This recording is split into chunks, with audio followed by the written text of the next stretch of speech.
우리가 이제 균형 있는 이라는 말을 신앙생활하면서 많이 쓰게 됩니다. 딱 들어도 뭔가 좋아 보이잖아요. 그렇지 않습니까? 균형 있고 조화로운 이런 단어 많이 쓰게 되어지는데요.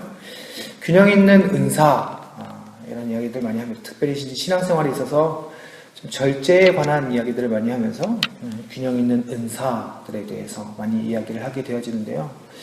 균형 있는 은사란 무엇인가? 막상 이렇게 표현하면서 우리는 균형 있는 은사를 갖는 게 중요해. 그런 신앙생활이 중요해. 이렇게 얘기를 하면서도 그렇다면 무엇이 균형 있는 것인가? 다 설명하라 그러면 딱히 말하기가 애매한 것이죠. 한번 생각을 해봤습니다. 균형 있는 은사란 무엇인가? 저는 타인과 함께, 다른 사람과 함께 나눌 수 있는 은사다. 좀 더 구체적으로 얘기하면 다른 사람을 배려할 수 있는 은사다. 이렇게 한번 생각을 해보았습니다. 은사란 신비한 것이죠. 우리가 어떤 은사를 구할 때 신령한 것을 구하기도 하고요.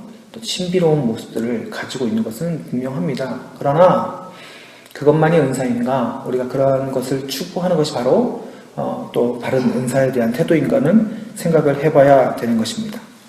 방언은요, 신비한 은사지요.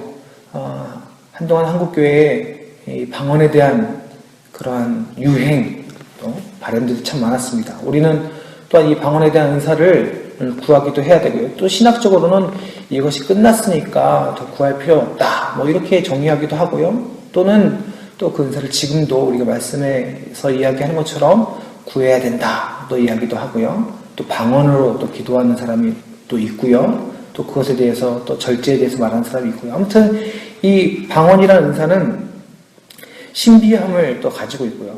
동시에 또 우리가 반드시 구해야 될 것이라는 보편성도 함께 가지고 있는 것입니다. 근데 중요한 건 오늘 본문에 보니까 이 방언에 대한 이야기를 하면서요.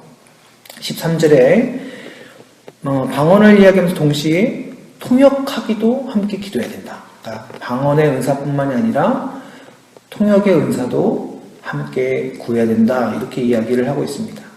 그러니까 은사를 이야기할 때요.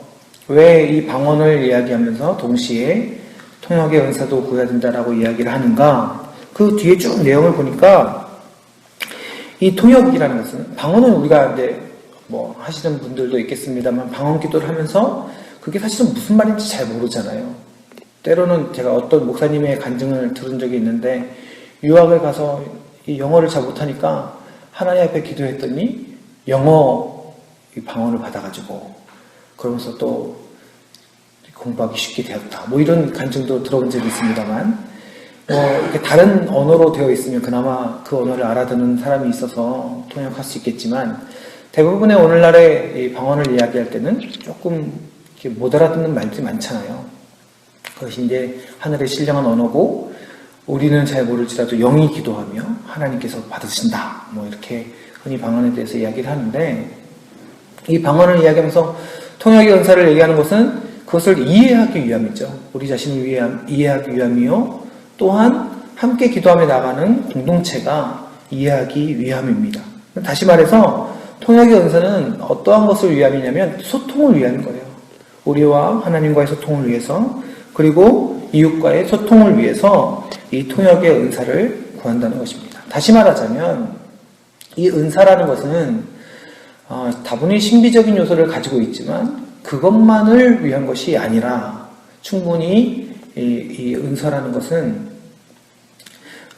소통을 위한 것, 서로 알아듣고 서로 뜻을 분별하며 서로를 위한 것이다 라는 것입니다. 은사에 대해서 타인에 대한 소통과 나눔이 중요하다는 것을 오늘 본문의 다른 여러 부분에서도 이야기를 하고 있습니다. 16절 한번 보실까요? 16절 함께 보시면 그렇지 아니하면 네가 영으로 축복할 때에 알지 못하는 처지에 있는 자가 네가 무슨 말을 하는지 알지 못하고 네 감사에 어찌 아멘하리요. 그러니까 방언으로 알아듣지 못할 말로 아무리 축복의 언어를 이야기하고 아무리 신령한 말을 한다 할지라도 또 사람들이 알아듣지 못하면 그것을 이해하지 못하면 누가 그 말에 아멘할 수 있겠느냐. 그만큼 소통이 중요하다는 것이죠. 하나님이 복을 주셨어요. 그것을 방언으로 얘기해요. 근데 상대방이 알아듣지 못해요. 그러면 아무런 의미가 없다는 것입니다. 외국에서 어떤 목사님이 오셔가지고 네, 신대원에서 이제 그런 경우들이 많이 있습니다. 큰 교회에서도 그런 일들이 많이 있습니다만 외국에서 교수님이 오시다든지 이런 분들이 앞에 나와서 설교를 하게 됩니다. 영어로 하잖아요. 영어 잘해서 알아듣는 사람이야. 이렇게 유머를 할 때 깔깔깔깔 웃기도 하고 하지만 저처럼 못 알아듣는 사람은 눈을 멀뚱멀뚱 뜨면서 그냥 바라만 보고 있습니다.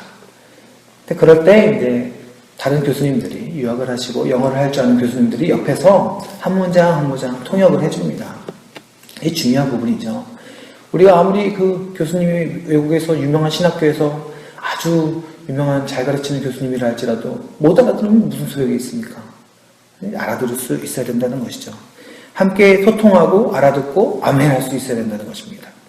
17절에도 이어서 이야기하고 있죠. 너는 감사를 잘하였으나 너는 신령한 말들로 하나님께 감사하고 잘했지만 그러나 다른 사람은 덕세움을 받지 못하요. 그 은혜 가운데 동참하지 못한다는 거예요. 그래서 함께 기뻐하고 함께 감사할 수 있는 은혜를 그 교회가 나눌 수 없다는 것입니다. 19절도 한번 보실까요? 그러나 교회에서 내가 남을 가르치기 위하여 깨달은 마음으로 5마디 말을 하는 것이 1만 마디 방언으로 말하는 것보다 나으니라. 아무리 신령한 언어라 할지라도 아무리 신비한 정말 뭔가 있어 보인다 할지라도 알아듣지 못하면 깨닫지 못하면 5마디 알아듣는 말보다 그 1만 마디 방언이 아무런 소용이 없다라는 것입니다.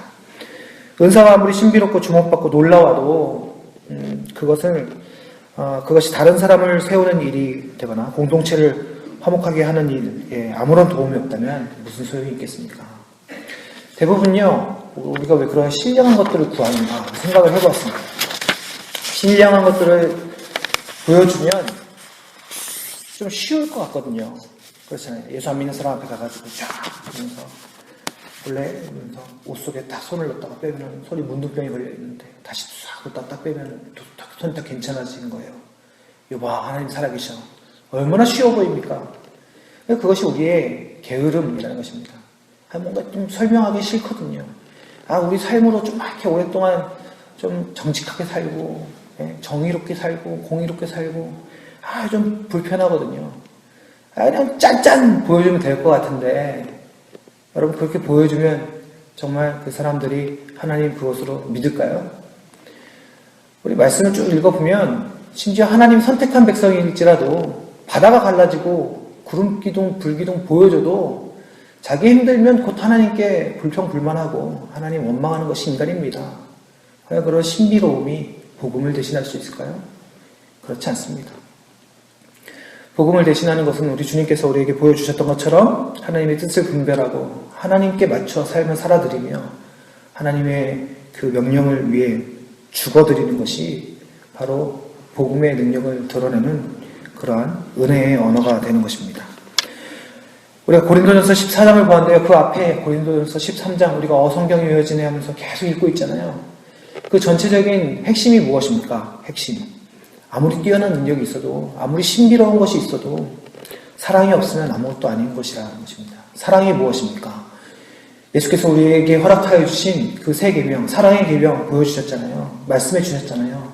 하나님을 사랑하는 것이고 그리고 이웃을 사랑하는 것입니다. 그 사람을 사랑하여 설명하고 알아듣게 이야기해주는 그 5마디 언어가 1만 마디 신비로움보다 더 낫다는 것입니다.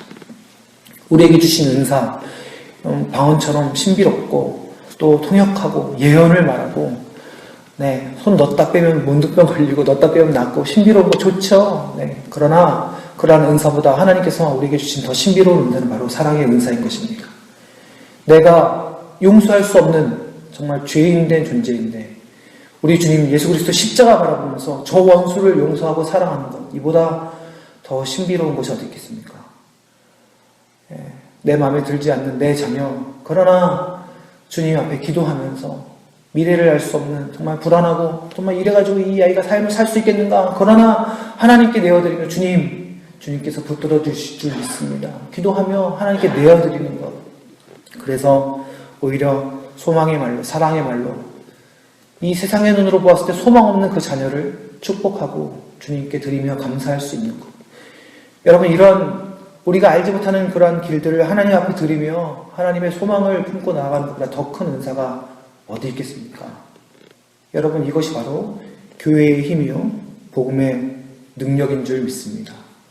사랑하는 성도 여러분, 우리가 이 땅에 있는 어떤 세상의 능력이나 또는 종교적이나 또는 우리가 알고 있는 신앙적이라 할지라도 신비로운 것들, 그런 것이 아니라 세상을 뒤집어 엎으실 수 있으심에도 불구하고 이 땅을 사랑하셔서 죽으신 예수 그리스도의 그 은혜를 기억하면서 오늘 하루 우리가 우리 자신을 포기하고 우리 생각을 포기하며 오히려 용납하고 사랑하고 이해하고 품으며 살아계신 하나님의 은혜를 드러내는 귀한 그러한 사랑의 은사를 이 땅 가운데 드러내는 믿음의 삶이 되기를 소망합니다. 여러분, 그것을 통하여서 하나님께서 우주 만물의 주인이신 하나님께서 이 연약한 우리를 통하여 그 하나님의 하나님 되심을 드러내고 하나님의 능력을 드러내실 줄 믿습니다. 오늘 우리는 그러한 삶을 위하여 부름받은 줄 믿습니다. 그렇게 주 앞에 살아드림으로 말미암아 오늘 하루도 하나님의 살아계심을 드러내는 믿음의 삶이 되시기를 주님의 이름으로 간절히 축원합니다.